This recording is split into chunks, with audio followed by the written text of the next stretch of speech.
et souligne bien que l'Éternel apporta un regard favorable à Abel et sur son offrande. Et il ne porta pas un regard favorable à Caïn et sur son offrande. Voilà pourquoi je dis dans le sacerdoce, avant que ton sacrifice soit agréé à l'autel, toi-même tu dois d'abord être agréé. Lorsque tu es aussi serré, c'est que le sacrifice fait à l'autel, c'est que l'autel fait pour le sacerdoce. C'est exactement ce que la royauté fait pour le trône. N'oubliez pas que j'avais dit ici.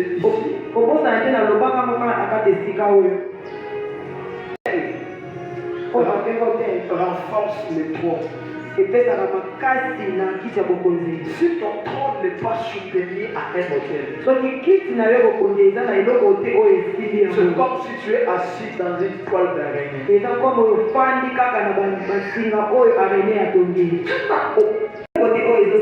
aucune sécurité. C'est pas pour rien que vous voyez lorsque les chefs d'État, les ministres et tous les gens élevés en dignité, ils vont arriver au trône. Ils partent chercher soit les fétiches. Ils vont dans des loges. Ils vont dans des maisons. Le problème c'est quoi? C'est pour assurer la pérennité de leur trône. Vous entendez quelqu'un dire est-ce que sont ici des gens autres? Est-ce que tu sais pourquoi les gens qui n'ont pas les autres? Écris, écoutez-moi. Tu peux avoir un poste pour ne rien faire avec. Quelques semaines, quelques mois et puis on t'a détourné quelque chose. Le monde que nous vivons, c'est un monde naturel physique mais rempli de réalités spirituelles.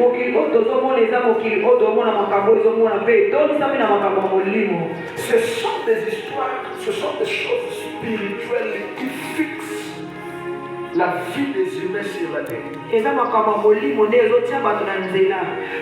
rien qui arrive sans que cela soit programmé dans les règnes de l'esprit.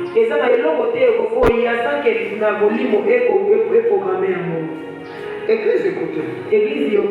J'étais en train de suivre dans les réseaux sociaux, je vois aujourd'hui une catastrophe à Kinshasa.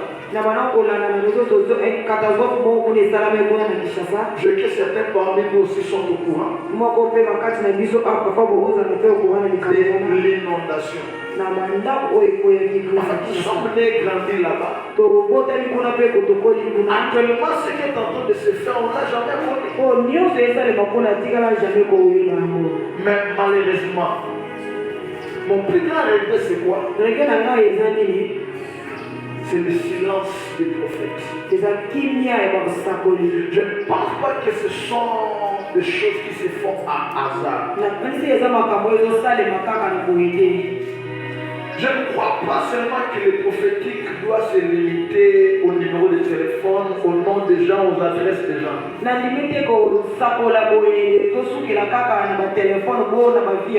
Je ne suis pas contre toutes ces choses, mais au moins je pense qu'on doit remettre certaines choses en cause. 3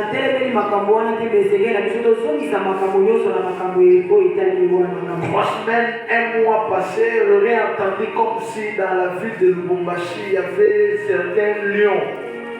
Pendant, je crois, 2 jours dans la divagation dans le riz de Lubumbashi. Avant Lubumbashi, c'était de l'autre côté, notre province, il y avait des chasseurs qui ont arrêté un léopard en pleine ville. Alors, tout ça, ce ne sont pas des fruits de hasard. Je pense que cela doit faire l'objet d'un insigne de l'Éternel. Mais malheureusement, aujourd'hui, l'Église, nous sommes comme si dans le sommeil spirituel. Voilà la raison pour laquelle le sens ou la quintessence de ce thème, réveille dans le sacerdoce. Réveille-toi, toi qui dors. Le réveil, c'est quoi?